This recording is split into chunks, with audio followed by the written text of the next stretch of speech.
सज्जनपुर एक ऐसा गांव जहां हर घर की दीवारों में मिट्टी की खुशबू और पुरानी किस्सों की गूंज है। गांव के आखिरी छोर पर एक टूटी फूटी झोपड़ी थी और उसी में रहते थे दो अनाथ भाई बहन, लक्ष्मी और गोपाल। माँ बाप के जाने के बाद लक्ष्मी और गोपाल ने एक दूसरे को अपने जीवन का सहारा बना लिया। लक्ष्मी समझदार, धैर्यशाली और गांव की छोटी बड़ी परेशानियों को संभालने वाली।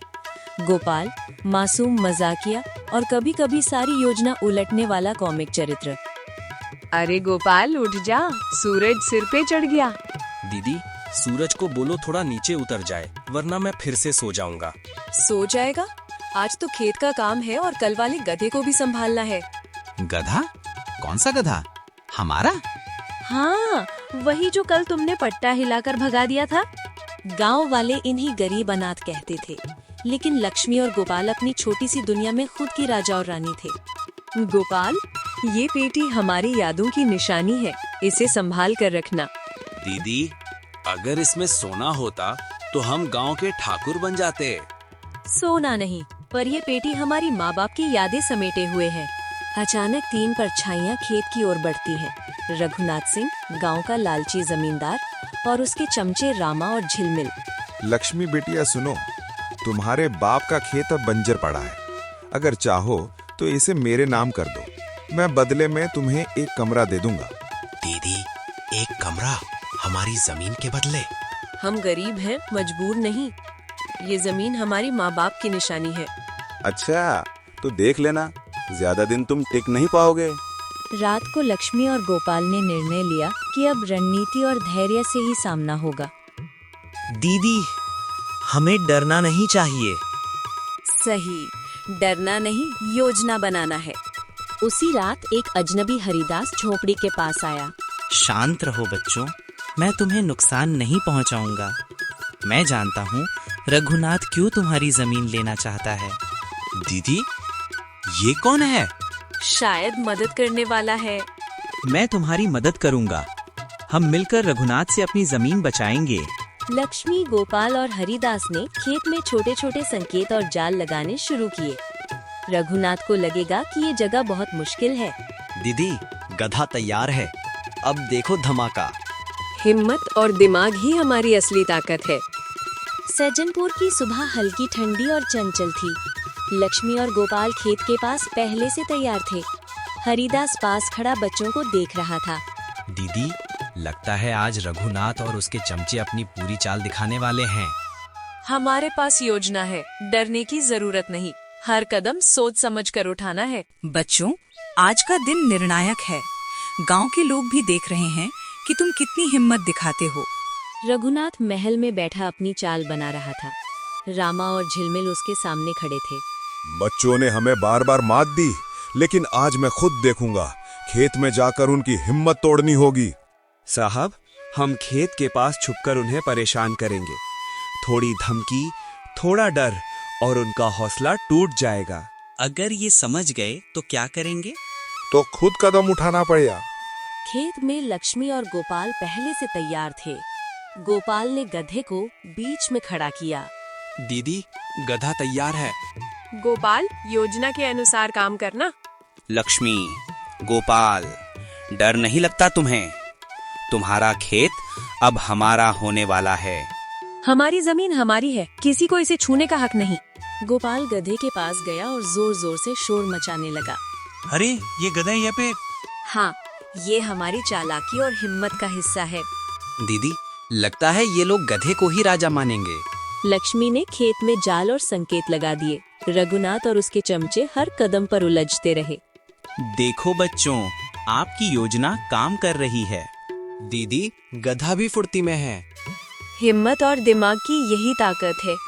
रघुनाथ को हर जगह जाल और संकेत दिख रहे थे। वो और उसके चमचे धीरे धीरे पीछे हटने लगे। ये छोटे बच्चे मुझे झटका दे रहे हैं। सोचा था आसानी से डर जाएंगे, लेकिन ये हिम्मत नहीं हार रहे। साहब, लगता है हमें घर लौट जाना चाहिए। लक्ष्मी और गोपाल ने अपनी जमीन बचा ली। गांव वाले खेत के पास आए और बच्चों की हिम्मत की तारीफ की। लक्ष्मी बिटिया और गोपाल, तुमने कमाल कर दिया। सज्जनपुर के बच्चों ने दिखा दिया कि हिम्मत और दिमाग सबसे बड़ी ताकत है। दीदी और गधा भी खुश है। हिम्मत और सोच की यही जीत है।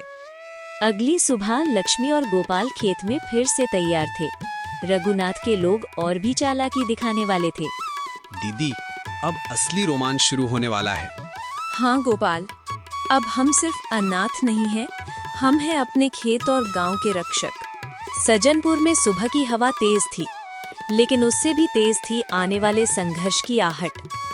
लक्ष्मी और गोपाल ने कल रघुनाथ की चालें नाकाम कर दी, लेकिन रघुनाथ जैसे लोग इतनी जल्दी हार नहीं मानते। आज खेल और बड़ा होने वाला है, और दाव सिर्फ जमीन का नहीं, इज्जत, आत्मसम्मान और गांव की एकता का है। चौपाल में आज भीड़ थी, सब लोग फुसफुसा रहे थे। लक्ष्मी और गोपाल शांत बैठे थे, लेकिन भीतर गहरी चिंता दिख रही थी। सुना तुमने? रघुनाथ ने बाहर के कुछ गुंडों को बुलाया है। अरे हाँ, कहते हैं वो लोग सीधे शहर से आए हैं। कानून नियम किसी से नहीं डरते। बच्चों, आज कुछ भी हो सकता है, लेकिन याद रखना, डरना नहीं। तुम्हारा सच उनके झूठ से बड़ा है। काका, अगर वो लोग मारपीट करने लगे तो हम भागेंगे नहीं, सोच कर कदम उठाएंगे। दीदी, गांव की गाय भी हमसे मिलने आ गई। सफेद महल जैसे बंगले में रघुनाथ गरज रहा था। उसके साथ शहर से आए 3 गुंडे बैठे थे, टिल्लू, भागू और नाटा उस्ताद। सुन लो, आज मुझे जमीन चाहिए। बच्चों को डराना धमकाना सब मंजूर है। साहब, हम तीनों हैं ना, ये गांव हमारा खेल का मैदान है अब। और 2 बच्चे? अरे वो तो बस खिलौने हैं। उनकी हिम्मत तोड़ दो, बाकी हम संभाल लेंगे। आज सज्जनपुर में तूफान आएगा। लक्ष्मी और गोपाल खेत की तरफ जा रहे थे। गोपाल ने बांस के पत्तों से एक नकली तलवार बना रखी थी। ये क्या ले लिखा है तू? दीदी, तलवार। आज युद्ध है, मुझे भी वीर बनना है। अरे पगले, ये तलवार नहीं, झाड़ू का पिछला हिस्सा है। अरे हाँ, पर चलो, वीर जैसा फील तो दे रहा है। दोनों हंस पड़ते हैं। थोड़ा माहौल हल्का होता है, लेकिन अंदर से दोनों जानते थे आज का दिन बहुत भारी है। रघुनाथ के गुंडे खेत पर पहुंचे। तीनों मोटरसाइकिल से उतरे। तो तुम लोग हो सज्जनपुर की वीर? दीदी, ये तो बहुत बड़े लग रहे हैं। हम पीछे नहीं हटेंगे। अरे इतनी सी बच्ची ये जमीन कैसे बचाएगी? हिम्मत उम्र नहीं देखती। देखता हूँ तेरी हिम्मत। अचानक गांव के 5 लोग दूर खड़े दिखते हैं। वे कुछ बोलते नहीं, लेकिन उनका होना ही साहस देता है।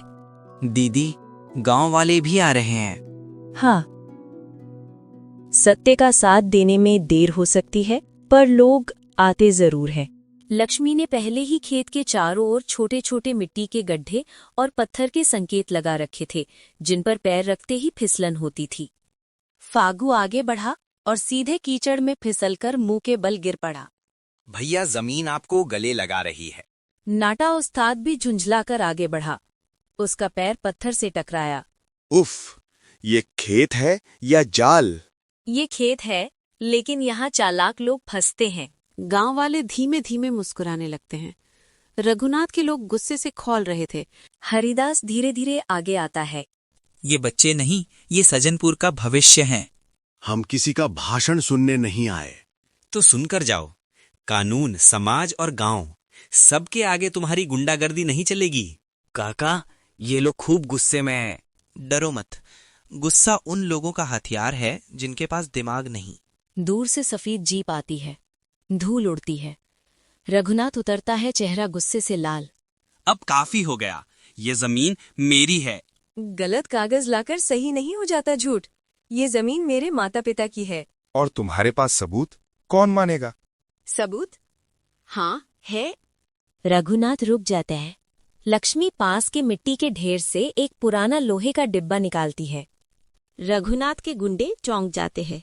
ये क्या है? मेरे पिता ने कहा था, सच को छुपाना मत, पर सही समय आने तक संभाल कर रखना। लक्ष्मी डिब्बा खोलती है। उसके अंदर पुराने नक्शे, रसीदें और गांव के चौधरी की मोहर वाला एक पत्र था। दीदी, ये पिताजी की जमीन की असली चिट्ठी। रघुनाथ का चेहरा उतर जाता है। गांव वाले फुसफुसाते हैं। अब तो रघुनाथ फंस गया। ये सब झूठ है, नकली है, खरीदी होगी कहीं से। मैंने चौधरी काका की मोहर कई बार देखी है, ये असली है। रघुनाथ पीछे हटने लगता है। फागू जो अभी भी कीचड़ में लिपटा था उठने की कोशिश करता है, लेकिन उसका पैर फिसलता है और वो फिर धड़ाम। अरे भाई, कीचड़ भी आपको छोड़ नहीं रहा। शायद ये जमीन आपसे प्यार कर बैठी। तनाव हल्का होता है। रघुनाथ और उसके गुंडों के चेहरे और भी उतर जाते हैं। गांव वाले अब पूरी तरह लक्ष्मी और गोपाल के साथ खड़े थे। हर कोई आगे बढ़कर समर्थन दे रहा था। हम सब गवाही देंगे। और अगर किसी ने बच्चों को छुआ भी तो पहले मेरी लाठी खाएगा। गांव वाले हंसते हैं। दीदी, सज्जनपुर आज परिवार जैसा लग रहा है। सच की लड़ाई में लोग खुद ब खुद जुड़ जाते हैं।